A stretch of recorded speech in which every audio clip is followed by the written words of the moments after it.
Welcome back to The Explainer. Today, we're going to break down the entire world of economics.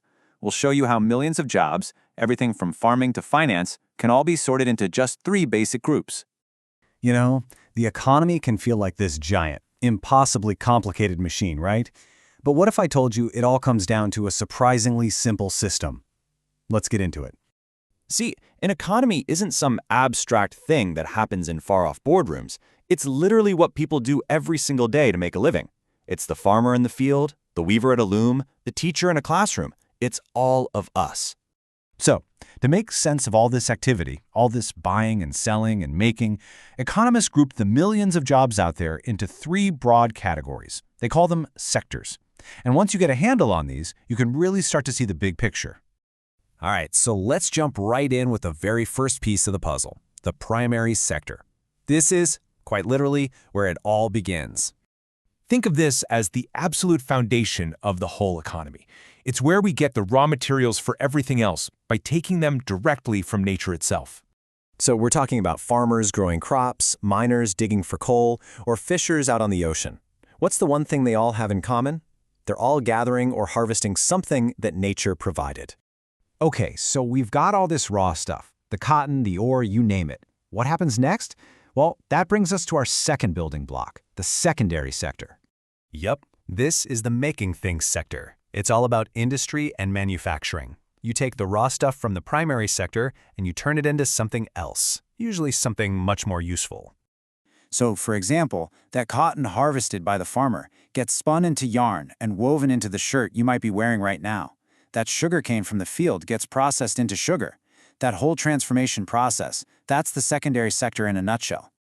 But wait a second. An economy with just farms and factories would grind to a halt pretty fast, wouldn't it? You need a whole network to connect everything, and that's where our third and final sector comes into play. Now this one's a little different. It doesn't actually make physical stuff.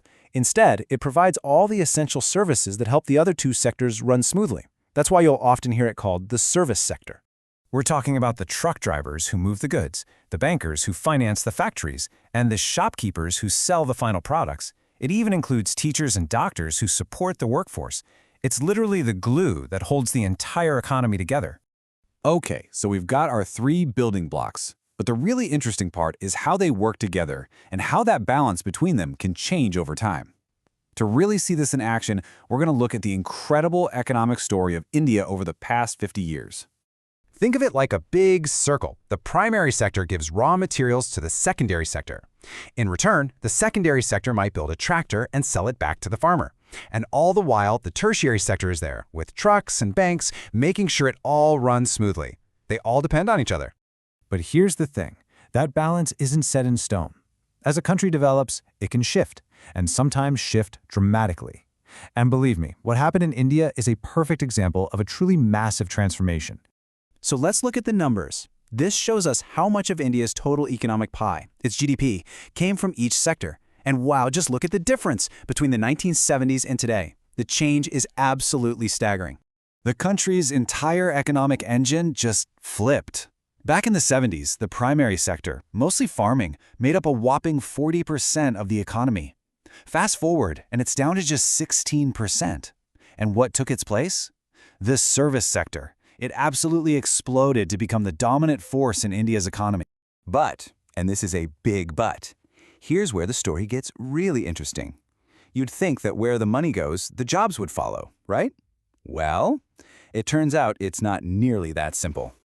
And this gets to the very core of the puzzle. The source material puts it perfectly. The country's economic output completely transformed, but the job market, well, it seems it just didn't get the memo.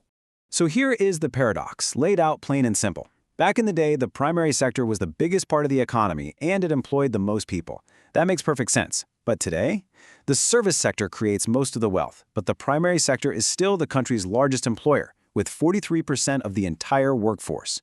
And that leaves us with this huge, critical question. As India's economy keeps growing and modernizing, why are most of the jobs still stuck in the one sector that creates the least amount of wealth? Figuring that out, well, that's one of the biggest puzzles in modern economics.